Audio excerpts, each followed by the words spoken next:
Hi, everyone. My name is Alex Bond. I'm the Senior Curator in charge of birds at the Natural History Museum in London. It's my great pleasure to introduce two colleagues of mine that I've worked with for a number of years now on a couple of different projects. We've got Mandy Barker, who's a photographer based in Leeds, in England. Good evening, Mandy. Hi. And we've got Dr. Jennifer Lavers, who's a lecturer in marine science at the University of Tasmania, where it's now very early in the morning. Good morning, Jennifer. Good morning. So without too much further ado, I guess we'll turn it over to Mandy, who's going to give us a quick synopsis of her journey.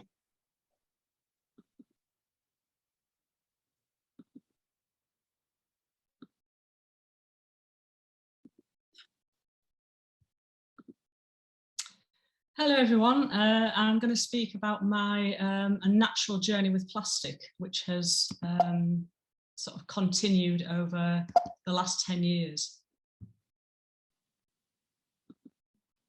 So 10 years ago, through my own personal experience, I found plastic on the shore very much like this on the east coast of England, and realised that I wanted to do something about it and wanted to let other people know what was happening, you know, maybe people that live inland and aren't aware of, you know, what was going on the coastline. These are the types of things that I was seeing washed up, all manner of single-use items, but as well as, you know, these kind of odd, unusual things like, you know, children's car seats, TVs, computers, all manner of things like that. But I realised I wanted to create something different. I didn't just want a documentary approach. I didn't just want to photograph things as I found them on the shore. So I decided to try and find some inspiration. And this particular image by Cornelia Parker was something I came across because I was kind of attracted to the image, but I didn't really know what it was and what it represented. But when I saw the caption that went alongside it, which said, "The feather that went to the top of Everest," that made me kind of think about the image, question, you know, how the feather got to the top of Everest. Did somebody take it? And I just realised the power of the image combined with the caption.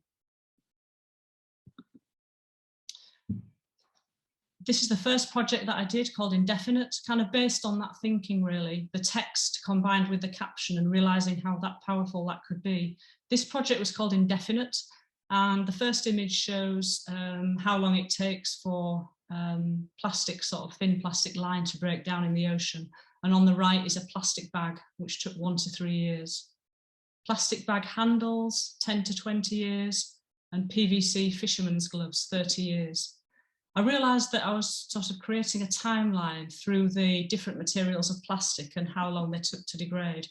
And finishing with Indefinite, which is polystyrene or styrofoam, which at that time, 10 years ago, never ever broke down. It broke down into smaller particles, but never ever went away. And I also realised that the actual objects I was photographing began to look like the creatures that the plastic itself was affecting. I was lucky enough to be invited to speak in Hong Kong at a youth conference. And one of the other people that was speaking there had this bag of plastic that they were passing around. And when it was described, it was actually 276 pieces of plastic that had been recovered from the stomach of an albatross. And the next image shows pieces of plastic that were taken from several different albatross stomachs. And I was absolutely gobsmacked with this kind of collection and shocked to the core really to realise that I knew I wouldn't be able to turn away from the issue of plastic pollution. To think that the Epsom cartridge that I use in my printer could have ended up in the stomach of a bird was something that I just couldn't, you know, kind of get my head around. So I realised that I wanted to represent the mass accumulation of plastics around the world. And I used sketchbooks to write down my ideas and inspirations. This particular image is for Soup Turtle, which was a collection of children's bath toys that fell from a container ship in 1992. And for 16 years at that time, floated around the world. I was inspired by the photographer Edward Byabridge to create the turtle in different sort of positions. I photographed still sort of pictures of it moving to create this kind of collection of 28,000, sorry, plastic bath toys that were floating around the world. This image shows how easily it is for creatures to mistake plastic for natural objects that they might eat. On the left is a monofilament fishing line ball, and on the right are fish eggs. These monofilament fishing line balls are collected from a beach on the east coast of England and created this image called Bird's Nest. The idea is that it reflected the kind of a shoal of jellyfish. So this series was called Soup, and this is a description given by scientists to the amount of plastic suspended in the ocean. This particular image is called Refused, because at the time I was actually on a Greek island and I saw goats sort of eating something along the shoreline. And when I got nearer, I realized they were eating plastic and then kind of spitting it out because they couldn't digest it. And quite ironically, at the top of the image, you can see goat's teeth, which has sort of been fitted in quite near to the toothpaste tube, because I wanted to reflect that kind of irony. I was also creating a soup image at the time, sort of coming up to Christmas, and I thought it'd be quite good to do something to reflect on snow. This is a kind of snow flurry, and it's called Every Snowflake is Different. And I wanted to create the analogy with a snowflake, being that every snowflake has a different molecular structure, and all the white plastic I was collecting obviously had different uses, and it was different pieces of plastic. So after doing soup in England and Europe, I was again in Hong Kong, and I was sort of looking at the beaches there, and I was absolutely, blown away by the amount of plastic and polystyrene that exists on the beaches there. This is Lap Sat Wan beach, and on certain places in the beach, it was 12 feet high with debris. So this inspired me to create Hong Kong soup, which is an extension of my earlier soup images. Again, using the sketchbook for ideas. On the left-hand side, you can see a single-use cigarette lighter with a dolphin on, and this was found in the harbour in Hong Kong. And as I looked out into the harbour, I was aware that the pink dolphin, which there was only 80 left in captivity, and I thought it would be a really good idea to collect all the lighters along the harbour shoreline and create a kind of pod of dolphins to reflect, the species which is under threat of extinction. Also in Hong Kong was the world's largest nurdle spill. And these are the tiny little pre-production pellets of plastic that are moulded into all plastic objects, also known as mermaid's tears. This is a container ship again, a spillage in Hong Kong that swept across the beaches. And I realized that I wanted to create an image to reflect that. So I looked at images of the night sky from NASA on the day of the spillage, and I created this kind of almost cosmos of nurdles, almost like a reflection of what was happening that day underneath the ocean. Another project different is the penalty series. I thought it would be really good, rather than me collect plastic all the time, if I could get people from around the world to become involved in one of my images. And in doing so, raise awareness. So I put out a social media call for people to collect footballs from the local beach. This was one man in Scotland who emailed me and said he'd got 30 footballs, and then a week later he had 150 footballs, which I couldn't quite believe at the time, but in the end 228 footballs. And in the end I had footballs sent to me from all over the world, and in total there were 769 footballs sent from me from all these different countries, each one of which tells a story. There's footballs from Olympic Games, from Euro World Cups, championship leagues. There's one from 1973 Mexico World Cup. So each ball actually forms a timeline and quite an interesting story on its own. But I decided to put all the footballs together and create 4 images, one for the world, as this is, one for Europe, and one for one man, because it's as much of an effort for that one person to collect so many footballs as it was for the global collaboration. Another project I've done using science, this time from Plymouth University. This is plankton on the left in the lab, and these little fluorescent bits are plastic pieces that plankton were eating in the lab. I also did my own experiment at home when toothpaste contained microbeads, and I simply sieved my tube of toothpaste. So this is the type of plastic that was ending up in plankton at that time. So I based the project on John Vaughan Thompson, who was a marine biologist in Ireland at the time, and this was actually done on a residency in Cork, in Cobh, in Ireland. So this is relevant to the festival. So I went back to the places where John Vaughan Thompson collected plankton in the 1800s, and this is what I found at these different locations. So I thought it would be quite a good idea to collect the plastic where he collected the plankton and kind of make the plastic into these scientific plankton-like specimens, almost to try and trick the viewer that they were from the 1800s. I also used the Latin names. I put the word plastic within the Latin name to further enhance the fact that plankton now contain plastic. These are some of the plastic objects that were found at the different locations and the specimens that I created from them.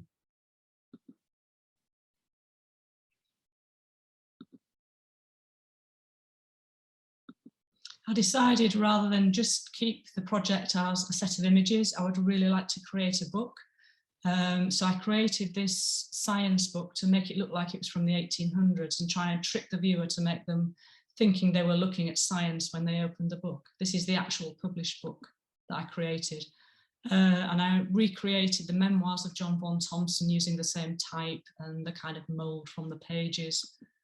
And at the back of the book, there was an index which had a sticker over, and it said hazardous materials. And when you opened the index, you could see the plastic, obviously hazardous materials that had created the plankton. So this series was awarded the Prix Pictet Award in 2017, and it ended up by travelling to almost 20 different countries.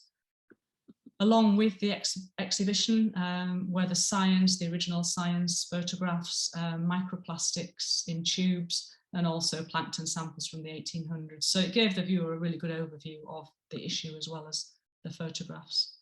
I've been on many different expeditions across the North Pacific Ocean. I've been with Greenpeace around the Inner Hebrides. And in 2019, I was lucky enough to join Alex and Jen, who we'll be speaking to soon, to Henderson Island, which is one of the remote places in the world. It's a raised coral atoll, one of only 2 in the world, and it has stunning natural beauty. It has endemic species and birds there that exist nowhere else on the planet. But sadly, East Beach was given the name of the most polluted beach in the world in 2017.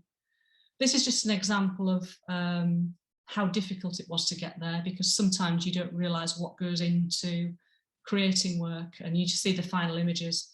So this is how we managed to get to the beach after we had some problems. You know, we had to walk for several kilometres around headlands, down a cliff, and then at the bottom of the cliff, this is the first site of East Beach that we saw.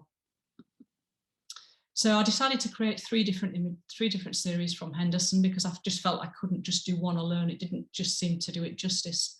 So this is my trusty black background that I take all around the world with me to photograph plastic. And these are fishing buoys found on the shoreline of Henderson.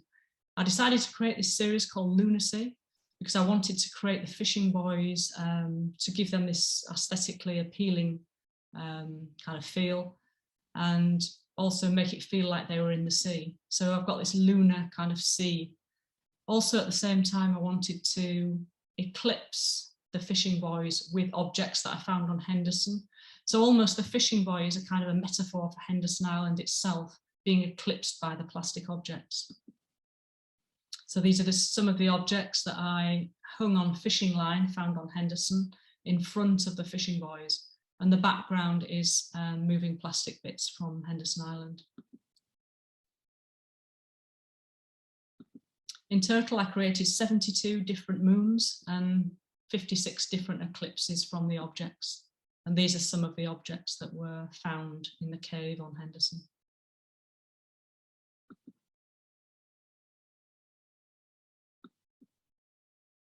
The final image is a picture of actually the coral on Henderson Island, because I wanted to create an image where I wanted no plastic within the image, and this is how I wanted Henderson to return to in the future.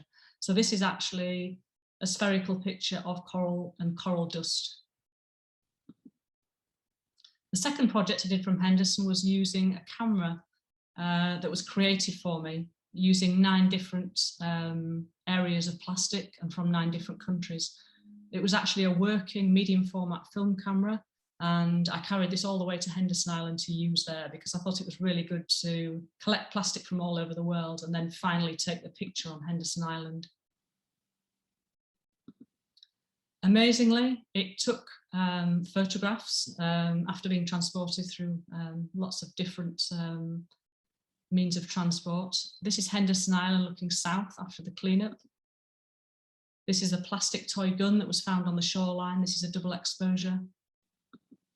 And this is a piece of coral that actually has plastic rope entangled around it, which was probably the reason why it was pulled from the reef and ended up on the shoreline.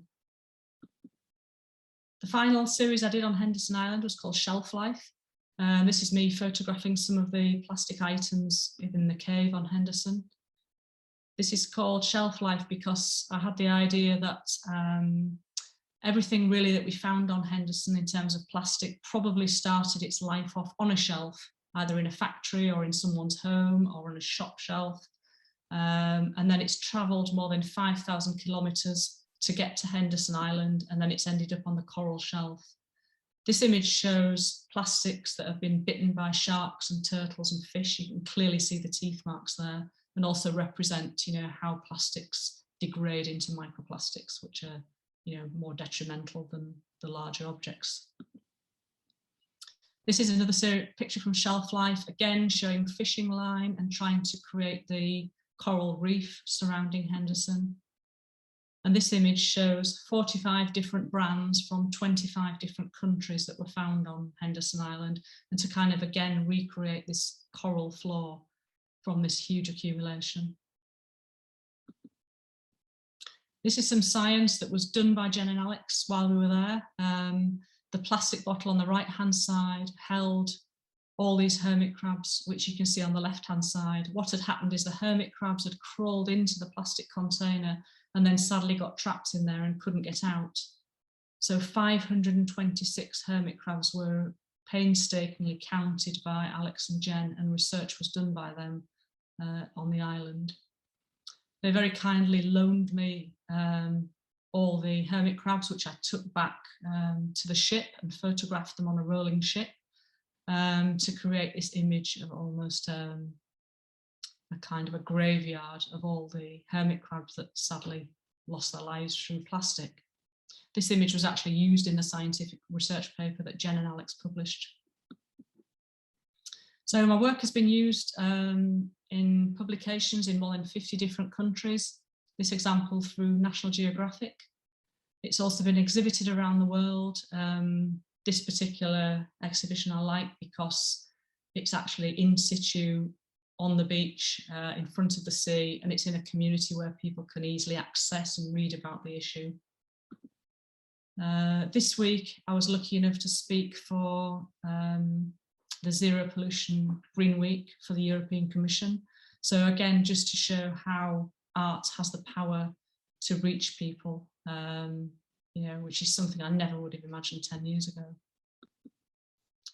This is just a map showing the different areas I've collected plastic from over the years. Henderson Island at the bottom left-hand corner, and also Lord Howe Island at the bottom right-hand corner. And this is the study of shearwaters that Jen and Alex are so heavily involved with, which is the recovery of plastic, sadly, from the stomachs of the shearwaters. Don't go on holiday with me, because this is how my suitcase often comes back. Sometimes I ditch what I take on holiday and fill it with plastic because there's plastic there, that I want to make a particular series from that particular location, and that's the only way of getting it back. So, yeah. And if you'd like to find out more about my work, you can visit my website there. But thank you for listening.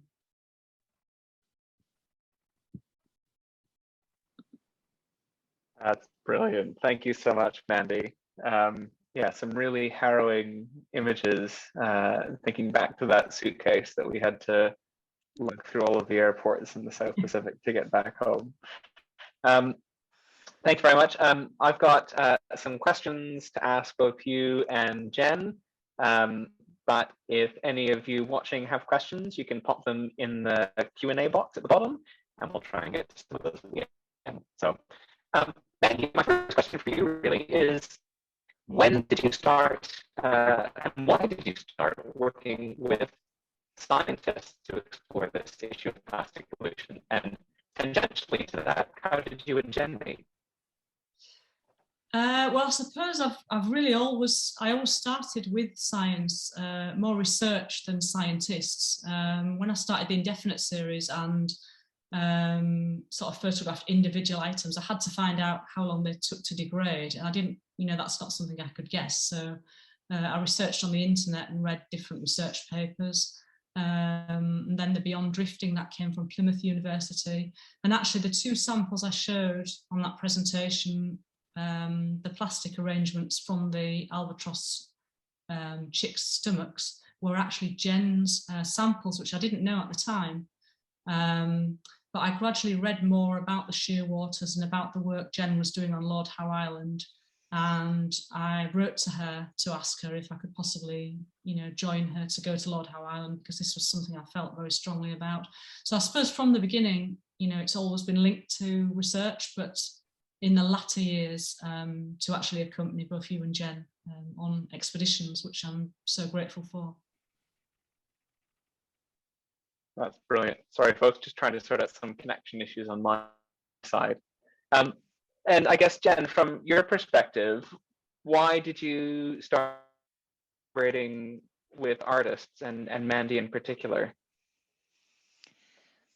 Well, I mean, for me, it was about translating the science into a range of media, not just, scientific papers and articles that are full of technical jargon. And let's face it, they're often so dull and boring that who would want to read them other than a scientist? So it was about making science accessible, and a big part of that is making it engaging and fun and sometimes even really beautiful, so that people feel inspired. They want to interpret it in their own way and feel like a much more of a sense of connection. And I really couldn't think of anyone who does that in a more remarkable way than Mandy's. Just what are the superlatives that I could throw at it? Mandy's work is truly remarkable.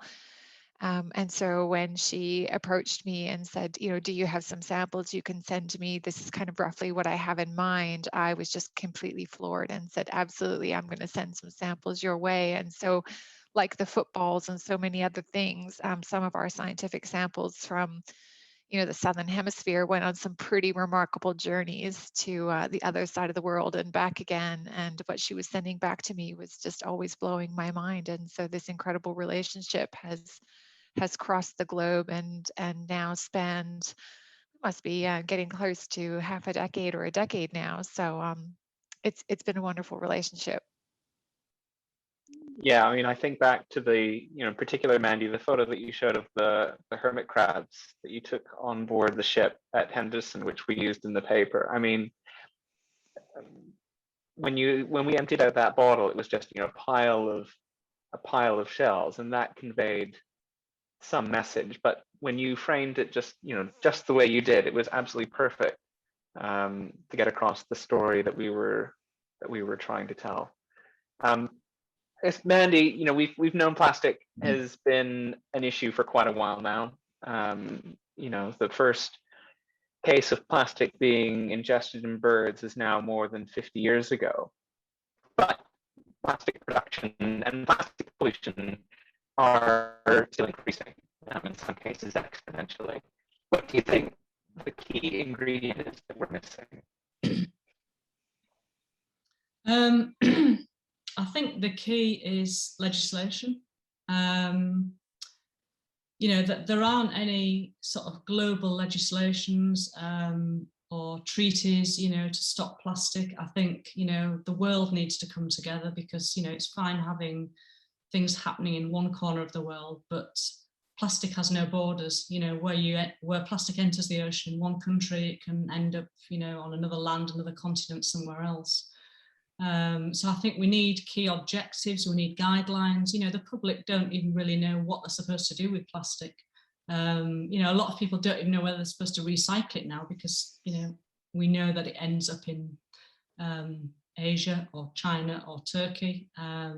So we don't even take ownership for our own waste. So we need to stop producing plastic, and we need to make manufacturers accountable for end of use. Jen, I guess same question to you. What do you think we're missing in this battle that's been going on for so long?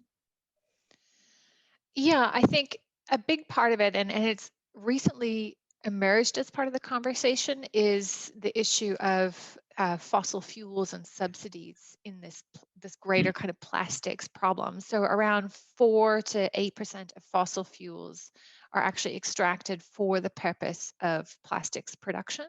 So fossil fuels, plastics, and I guess climate change are kind of this intertwined issue. And these really extractive industries, fossil fuels and plastics, are linked, and they're also really heavily subsidized. So globally around the world, our gross domestic product, we invest around 5.3 trillion US dollars in subsidizing fossil fuel extractive industries and essentially propping up the plastics industry. And that's essentially what makes plastics so cheap. That's what allows us to treat them as disposables, as single use. If we stopped these subsidies and we factored in the true environmental cost of these plastic products, we wouldn't call them disposable. We wouldn't call them single use. They wouldn't be affordable in this way, and we would treat them with the respect that they deserve, considering that they are designed to last forever, and they are in many respects toxic, hazardous waste. And so I think what underpins it is we're kind of just starting to have this conversation about this linkage with fossil fuels and the subsidies that come with it, and whether or not we really need to rethink that in a really rapid way. And so I hope that kind of spirals and we can make some real significant progress there. Yeah, I mean, they're basically a non-renewable resource at the end of the day. And that links really well to a question I was going to ask a little bit later on, but I'll jump right to it. So there was a report that came out last week or the week before called the Plastic Waste Makers Index, which found 22 companies responsible for more than half of plastic waste. And a lot of that is tied to those extractive industries. A lot of the, what can we do about it? Discussions have focused on individual actions like single-use carrier bags or, bamboo toothbrushes or that sort of thing, to quote unquote fight plastic pollution. How can we reconcile that with, this massive global enterprise that's so heavily subsidized and which is contributing more to the problem? Jen? Yeah, I mean, on some levels, the answer to that is that, of course, we all play a role in this. So there's no saying that as individuals, we get a free pass. I mean, every time I go to the supermarket, I see useless, pointless, stupid plastics still being used, and that, of course, we are the ones driving demand. So we don't get a free pass, but also the manufacturers, the producers, and the governments who provide the subsidies, they too do not get a free pass. And so each of us kind of needs to hold our own. And I think the key here is that I see scope, I see room, potential, however you want to frame it, for significant progress in all of those spaces. And some will be easier than others. I think too often the responsibility or the low-hanging fruit is to point the finger at the individual consumer. And yes, there are some low-hanging fruit there, and we should grab those and perfect those as much as possible. But where I'm not seeing a lot of progress is with the policy and is with the manufacturers. Here in Australia, we just had some big policy announced last week, looking at our two main grocery providers making commitments to switch away from a lot of single-use plastics and getting rid of what they kind of classify as pointless excess packaging. And so, for example, their pitch to the public was to switch away from some of this packaging and towards biodegradable and compostable packaging. And, you know, this in itself creates a whole new suite of problems, because in Australia, we have no waste facilities to deal with biodegradable and compostable packaging. And there are some real concerns about whether or not biodegradable and compostable packaging actually biodegrades and actually composts in the way that we need and expect it to. So yeah, so this is a big challenge, and scientists also play a role in this. So we need the support and infrastructure to be able to go, hang on a second, can we look at whether or not these products perform and biodegrade and compost the way that we expect and want them to? So it's a multifaceted problem, but I think the thing is to ask these kinds of really important questions and to put the investment in where it's needed. And Mandy, same to you. How can we reconcile this, you know, presumed dichotomy of individual-based actions against these sort of corporate monoliths that require so much attention? It's very difficult, because I feel that manufacturers and companies are putting the guilt on the consumer, the individual. You know, they've created these products that they have no responsibility for, end of use, and we're made to feel guilty if we don't recycle it, if we don't wash it out properly and put it where it should be, if we don't compost it, if we don't do whatever we do. But if they hadn't produced it in the first place, then we wouldn't have, you know, this kind of guilt of what we're supposed to do. And I think that's the key thing, really. You know, it comes back to the producer and the manufacturer, where they have to be responsible for what they do and not put the onus on us. Yeah, I think there's some interesting parallels there with the discussions around climate change and the relative impact of some individual behaviors that we've sort of realized last few years compared to sort of the real drivers of climate change. Plastics obviously have a big emotional side of things as well. And maybe, Mandy, can you talk about how, what the emotional reactions have been to some of your work in your audience, but also in yourself? Yeah, I have had exhibitions where people cry in the exhibitions because they're very moved and very upset by the products and the type of things that they've seen in the images, and the fact that some of the plastics have been recovered from birds, etc. So my work does pull in an emotional response. As far as myself, yeah, I think it's something you don't realise, and I can quote that from both trips that I've been on with you, both expeditions, you know, to Henderson Island and to Lord Howe Island, where you go to these stunning paradise islands, which are, you know, the top places to, well, Lord Howe is one of the top 5 places to visit in the world. So you're kind of in this stunning environment, but then within the wood, you know that the burrows of the birds, you know, the birds are kind of full of plastic, and there's this horrific issue going on. And it's that contradiction between being in a fantastic place and then sort of feeling this really horrific problem. And I think when I first went to Lord Howe, I was kind of, you know, upbeat, oh, you know, really nice place and everything. And then when I got there and I saw what was happening, I thought, well, you know, I just like went silent for about 2 days, and I just watched what was going on, and I couldn't do anything. I couldn't take any pictures or kind of think about anything. And it does affect you, and it affects you when you come back, and you also think about, can I create anything which will really do justice to what's going on? And, you know, that could take its toll. When I came back from Henderson Island, I literally couldn't do any work for quite some time, and I didn't really understand why. But then, you know, thinking about it, I think it was, you know, the sort of full-on emotional kind of impact of what we'd experienced. And Jen, sort of same question to you. I mean, studying plastics is emotionally quite draining. How can we start to tackle this emotional cost of the folks doing this work? Yeah, I mean, this is such an important question.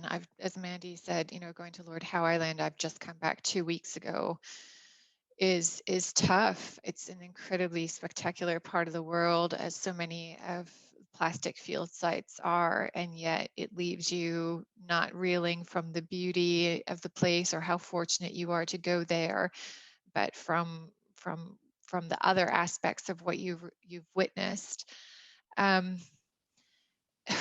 Oh gosh, where to begin? It's been a rough couple of weeks.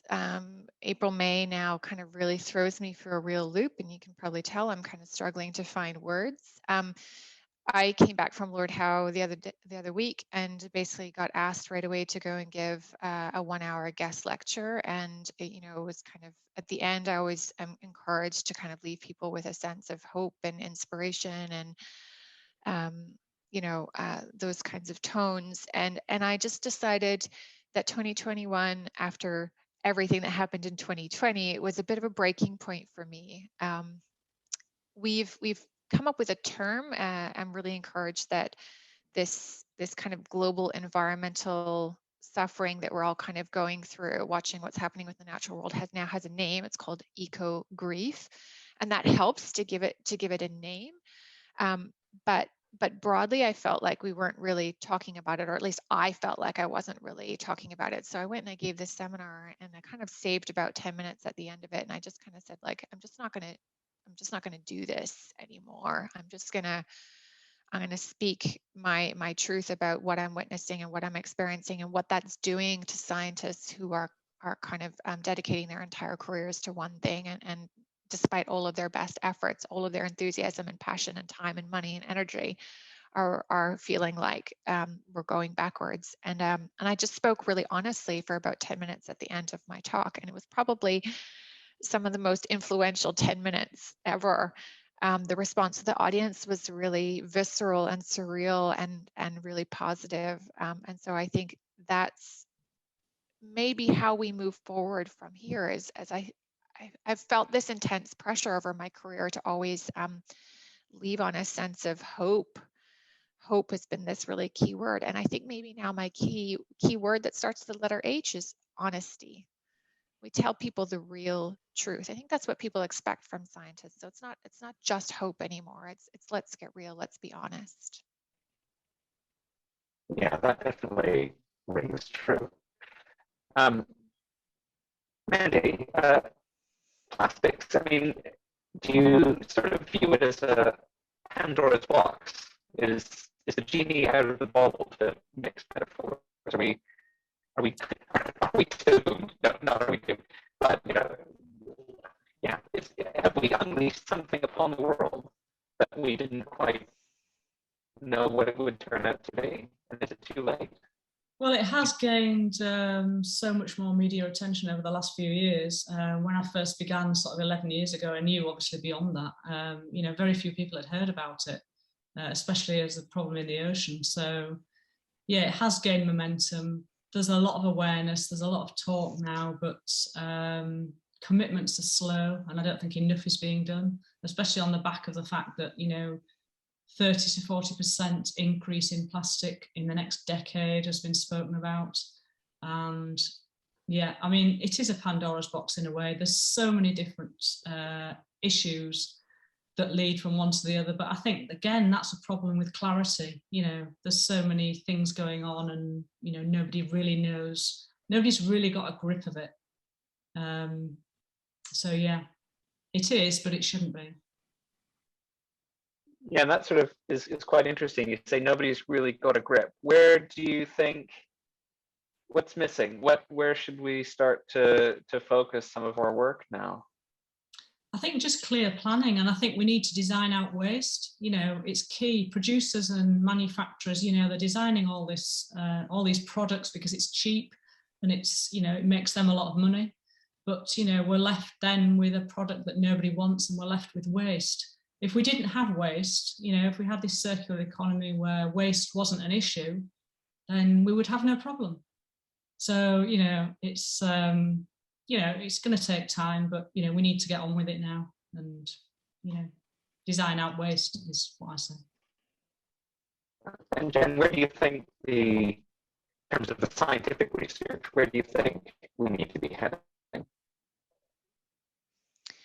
Well, I think like for the bigger plastics problem, it's really just a numbers game.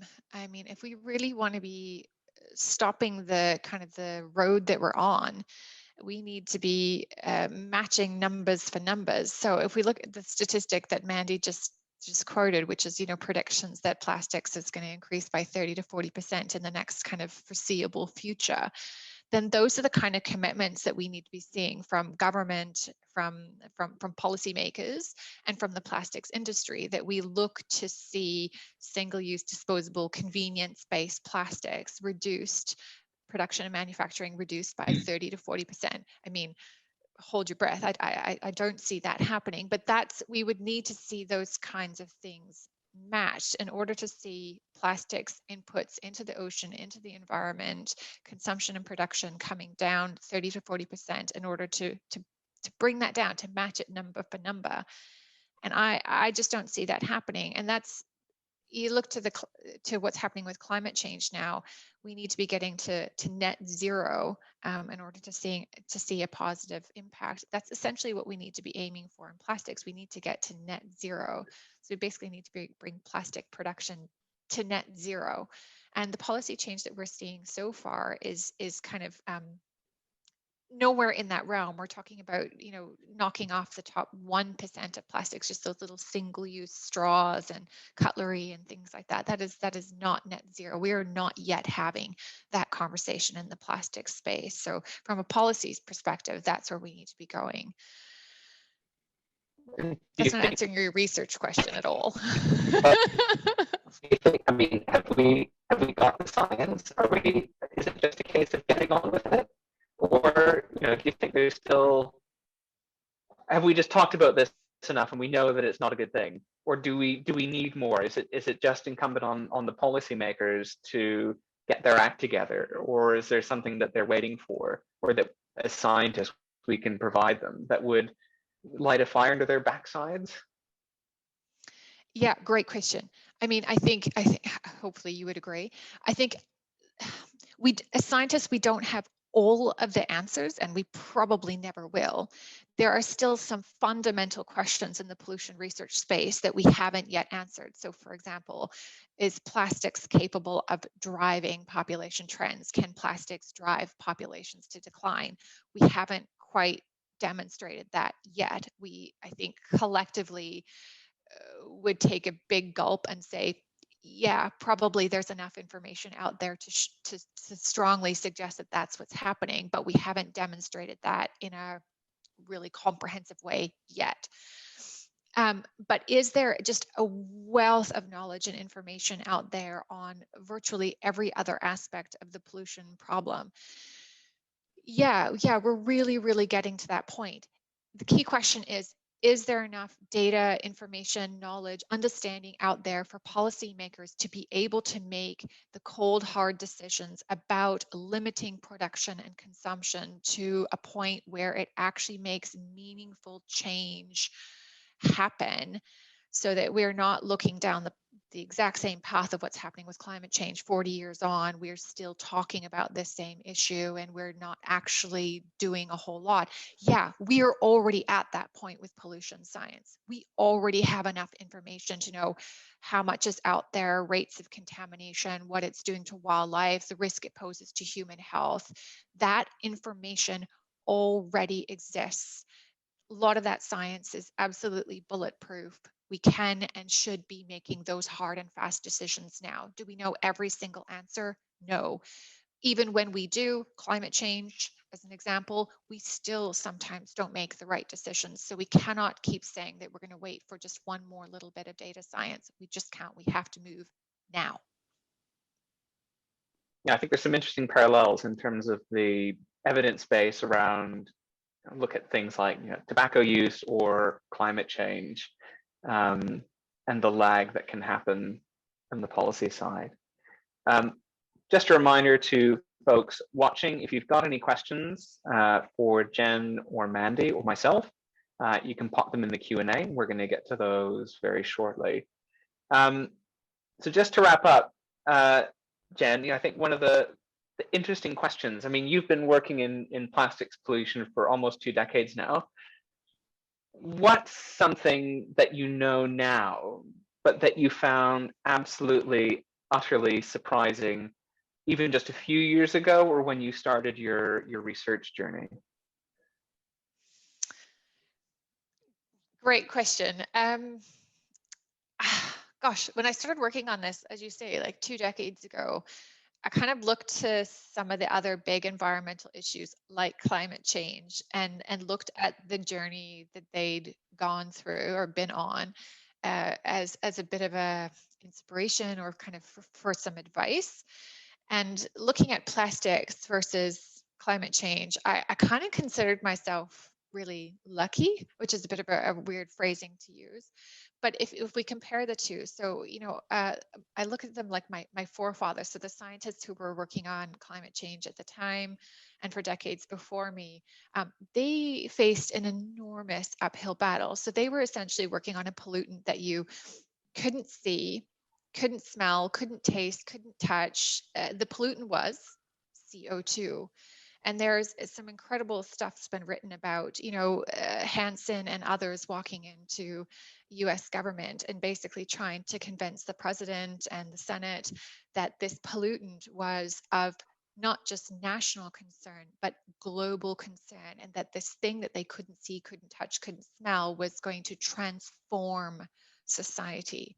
You can imagine the looks on some of the faces over the next couple of years as these scientists grappled with how to do science communication in an era where science communication simply didn't exist. And so here I was 30 years on, looking down the barrel of plastic pollution, and I thought, well, in some ways I'm blessed because plastic, you can see it and you could taste it and you could smell it if you really wanted to. It is absolutely no denying that it's there.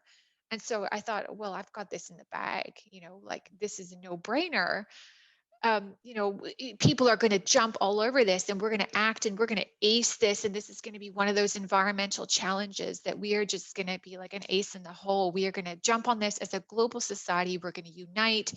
And in, 5 to 10 years, we are going to halt production and we're going to fix this problem. And here we are 20 years later, and we haven't. And, in addition to that kind of blowing my mind, I think one of the other big things as a scientist that's really, really surprised me is that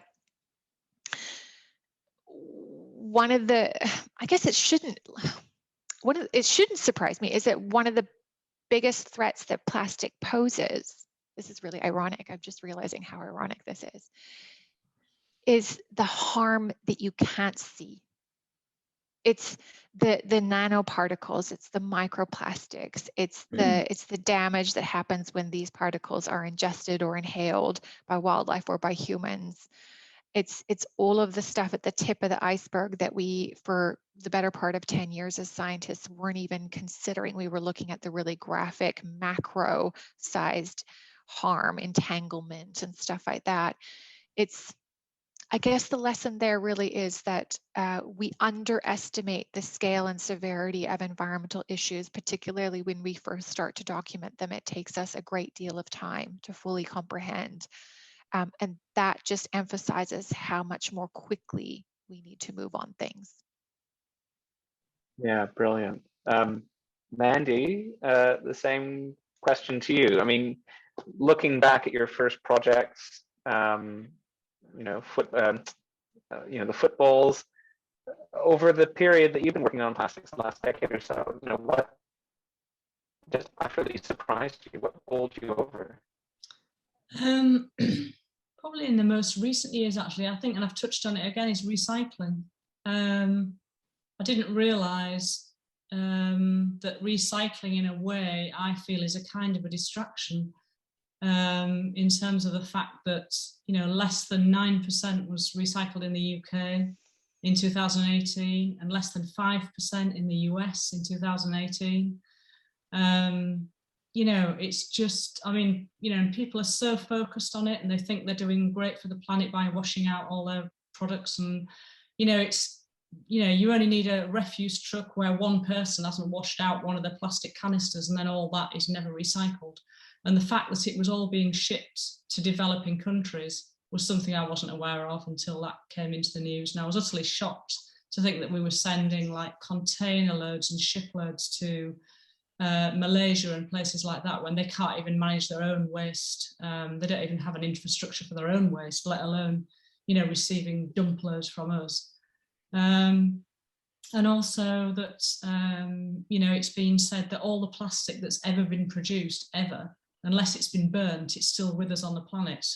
That was something that I found really hard to comprehend. And, you know, yeah, of course, if plastic lasts for hundreds of years, then, you know, yeah, it's logical really. But when you actually kind of think about that, it's pretty horrific. So yeah, those two things. Yeah, brilliant. That's the end of my questions, but we've got a couple of questions from the audience. So first question from Jonathan. So Jonathan writes, there's concern that the fossil fuel industry is likely to ramp up plastic production as it faces pressure to decrease fossil fuel production in the face of climate change legislation. So plastic production may to some degree replace fuel production as a route for maintaining profits in these hugely powerful multinational companies. How on earth can we get the legislation in place when governments don't seem to be registering how serious this problem is, to tackle plastic pollution in the face of, you know, these massive companies that are obviously facing no repercussions or desire to reduce production? Mandy? It's extremely difficult. You know, as an individual, you know, what can you do? You can sign petitions, you can lobby your local MP, anything that, you know, can get the government involved. Because as we've seen in the UK, you know, the return plastic bottle scheme has been, you know, committed to for years, and it's still not happening. You know, happening in many countries in Europe, and Scotland are leading the way, but it's still not happened here. So it's extremely frustrating. I don't know the answer to that, apart from, you know, just keep on trying to get some political attention, because unless we get politics behind it, nothing's going to happen. And Jen, what do you think? Given the financial and political pressures, what hope do we have for introducing meaningful international environmental agreements and national legislation? Yeah, I mean, thank you, Jonathan, for the question. This is undoubtedly one of the toughest ones, I think, to answer. I don't have an answer. So plastics policy and policy in general is not my core area that I work in. We have some amazing folks around the world and even at my institute who work on specifically plastics policy. And I can guarantee that this is something that they're grappling with in a really intense way. Subsidies are a huge issue, and how we kind of break those down and ultimately stop them from happening. I don't know. Australia is perhaps not the best place for me to be looking for inspiration at the moment. We just invested $600 million of public funding in developing another coal and gas plant. And this is very controversial down here, but I think it's probably going to go ahead regardless. How do we stop these kinds of things from happening? I don't know, but I'm so glad that so many of us know that we need them not to happen. And I think that the fact that it is so controversial down here is a good thing. This isn't going by unnoticed. And that's all I guess I can say right now is like, keep feeding that fire and fury and speak your voice. It's tough. Yeah, absolutely. We've got a question now from Tracy Pattison, and this one's particularly or specifically for Mandy. Tracy writes, I see that you draw from the work of Japanese photographer Shamet Matsu. How did you discover his work, and how big an influence has he been on your aesthetic? Yeah, I discovered him early on. I think I found some work by him. He'd taken some photographs on a black beach in one of the islands off Japan. It had black sand, and I think it had fish and different things on there, and I just saw immediately a kind of a correlation between my own work. Also the image that he took of Hiroshima with the melted bottle that almost looks like a body. That image, I can never ever get that out of my head because it just has so much meaning behind it, connotations to life, to events, and he's become a great inspiration, and I follow his work really heavily. Even one of my images in Soup, Ruinous Remembrance, was inspired by one of his images, where he'd kind of got natural objects like fish and leaves and berries and all sorts of different things in one image, but they wouldn't normally have been together in one image. So there's obviously something distressing going on there, the fact that he'd used these different things that wouldn't normally be arranged together. And that's in a sense what I was doing with the plastic, because plastic shouldn't normally be in the sea. And I created an image with plastic flowers and clothing tags and all that sort of thing, because they wouldn't normally be seen together in an area in the sea. So yeah, I used quite a lot of connotations early on from him, and he's one of my favourite photographers. Oh, brilliant. We've got another question from Carola. Apologies, Carola, for the sound quality. It's on my end, so thank you for your patience.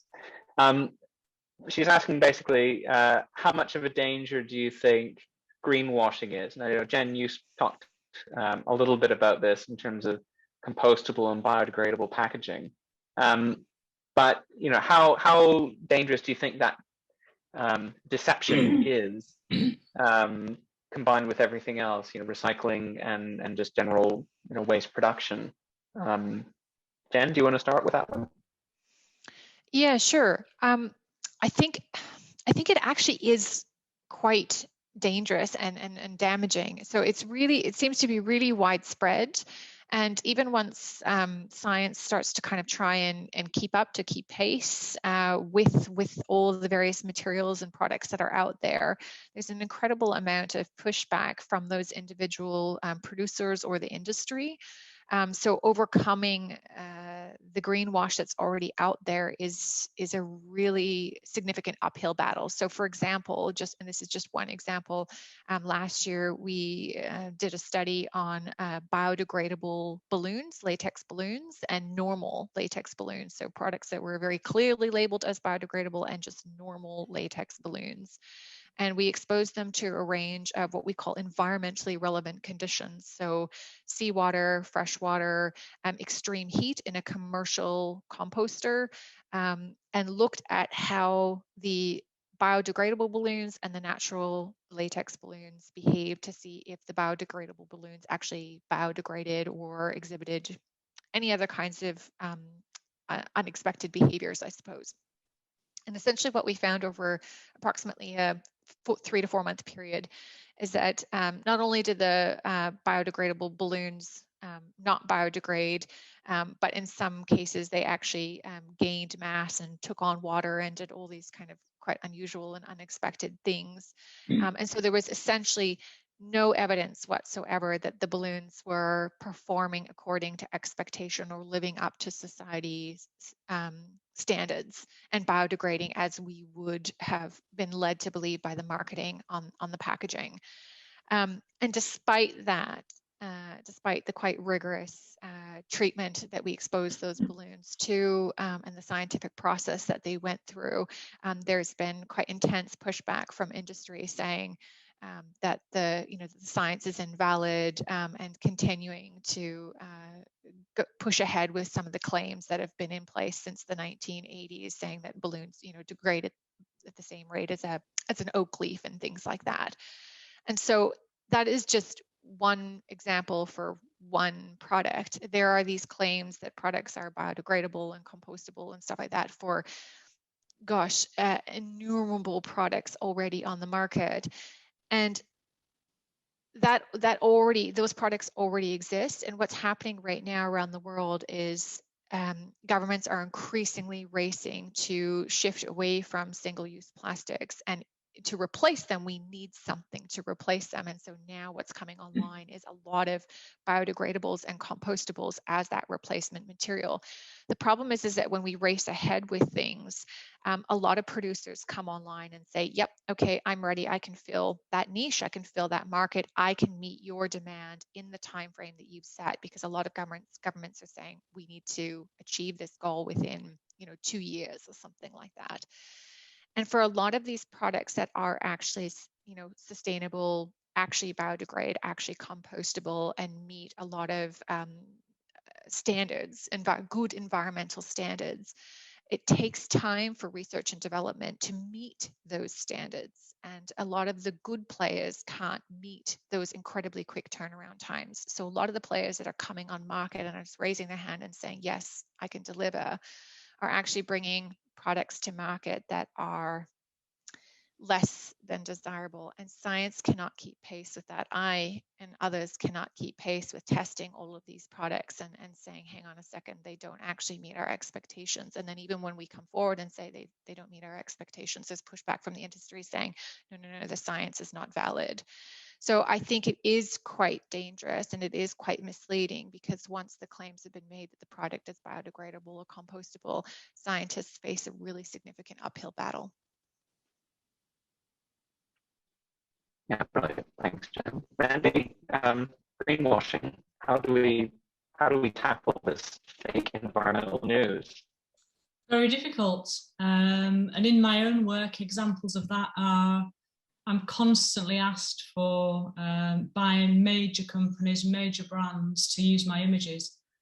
And it's very difficult for me to even know what's going on within that company, because obviously there are companies that are asking to use my images to front, a product or their website or their annual report to make them look green and make them look like they're doing the right thing with plastic. But how do I know they really are?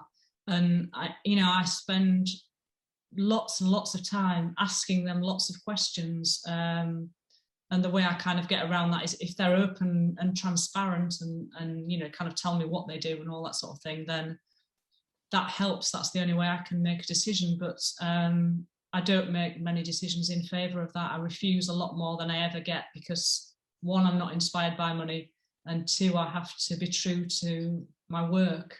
And if I make a wrong decision and my image gets put on I'm not going to mention any companies, but on the forefront of an oil company or something like that, then I can be damned for supporting that when they could be doing something really badly, behind closed doors. So it's a really difficult decision. It's shocking what people are doing, but it's very difficult to know exactly what a company is doing when they say, Yeah, and when so few companies are responsible for so much of the plastic production. Mm-hmm. It takes a lot of work to figure all of that out. A question, Mandy, for you from Swellaholic, who asks, what do you do with all of the plastics that you collect? Where are the footballs? Well, the footballs that were the best ones that were still whole, they went to Africa. So that was a really good reuse for children in Africa to use them. Some are touring with an exhibition at the moment. I still have about 200 in my greenhouse and shed and various other different places around. Friend's garage. The list is endless. I mean, I do have too much probably. Plastic, but you never know when you might need that for an exhibition or to really show people what I found. If I find a lawnmower or a something else that I haven't found before, it's so shocking to me that could be found in the sea, that I keep it just because you never know when you might want to bring that out and just say, actually, I found this. One of the most shocking things I found recently was a sock full of syringes, about 30 syringes in a sock kind of mashed together. And you don't know what these things are when you pick them up, and then you just wonder where that's come from and how it got in the sea. But then that's the story of everything. It's almost like a museum collection, isn't it? Yeah, exactly. You never know. It's quite amazing. Maybe another question for you. This is from Carl Leonard. He asks, is there a risk of making a typology separate from the location that allows people to wash their hands of the problem and decline that it isn't here? And by making the subject so beautiful, and I think particularly for me, your objects in the sea, that it might decrease the horror and consequences of the problem. Do you see that as a challenging line to walk? Is that for me? Sorry, you were breaking up a bit there. Yes, sorry, Mandy, it's for you. Sorry, if you just really recap that quickly, because I have difficulty hearing. Apologies. Is there a risk that making the plastic look beautiful will minimize perceived harm? I hope not. The reason why I make the images look aesthetically attractive is to draw the viewer in when they wouldn't probably normally look at like a science research paper or a write-up about plastic. So it's a device to draw people in and then to inform them of the facts and inform them of the horrors and, you know, this critical issue. So I hope in no way it does demean, you know, the meaning. And I always leave, you know, kind of questions at the end of my exhibitions so people can, you know, write feedback and let me know what they feel about when they've seen my images, you know, if it's made them want to do more, if they found out something they hadn't realized before and what actions they can take. So I leave all this information at the end of an exhibition, and basically it's more than 80% people, you know, have learned something new, want to do more and want to change their plastic habit on a daily basis. So I think that hopefully the work says that, you know, it gives that message itself. Brilliant.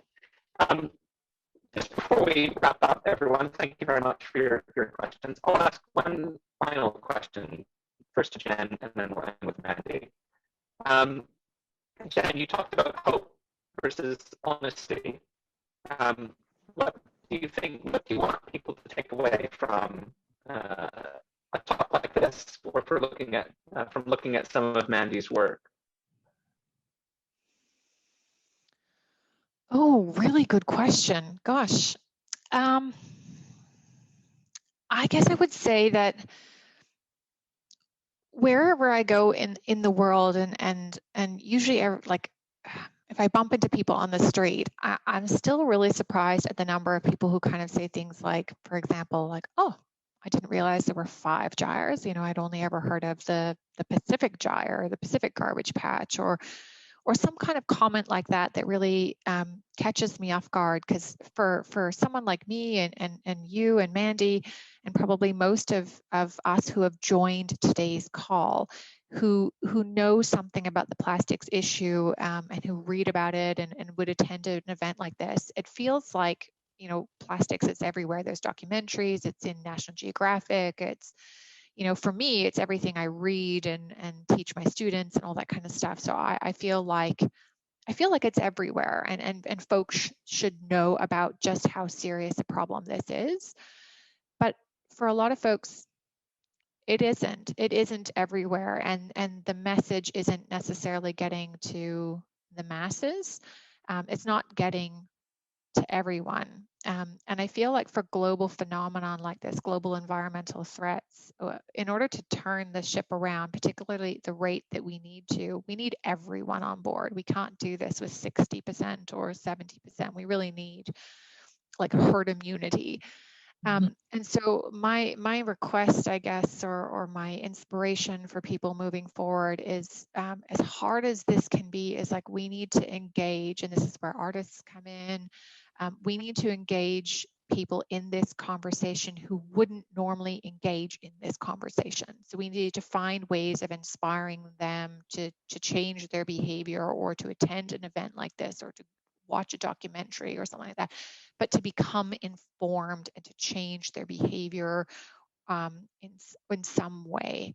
And so whether that's like your uncle who denies climate change, or your aunt who just like cannot stop putting her bananas in a plastic bag at the grocery store, like we need to start having those conversations, because the time to have those conversations was actually 10 years ago, but the second best time to have that conversation is right now. Yeah, brilliant. Thank you very much, Jen. And Mandy, a last one for you. What do you think scientists should do to get their word out in ways that they haven't been? If we've been shouting about this for 50 years, what do we need to do differently as researchers? That's difficult. Obviously, you're doing the research and the research is there, so it's about getting it out there, and hopefully that's where art can help. Not just my art, but all, you know, all different avenues. You know, whether it's poetry, music, maybe, you know, it's as Jen says, it's trying to engage those people who don't know about it or don't care, and it's finding different routes to reach those people. You know, I try and get my work out everywhere I can, not just in galleries. You know, it's important for me to have it up in the street where the community can see it. This weekend it was on a German game show. You know, the wide-ranging places where my work has been seen is just unbelievable. But that needs to happen for science, you know, somehow, is to just really get it out there, and, you know, people need to know what you're doing and understand the problems. Yeah, I couldn't agree more. And your work does absolutely that. And for that, we are incredibly thankful. We've just about run out of time, so I will wrap things up. Thank you all very much for your patience with my poor connection. Thank you much to Jen for getting up at the crack of the middle of the night to speak with us from Tasmania. 3 a.m. And Mandy, thank you very much for your time and for your work. And yeah, thanks everyone for joining us today. Have a lovely evening. Thank you. Bye.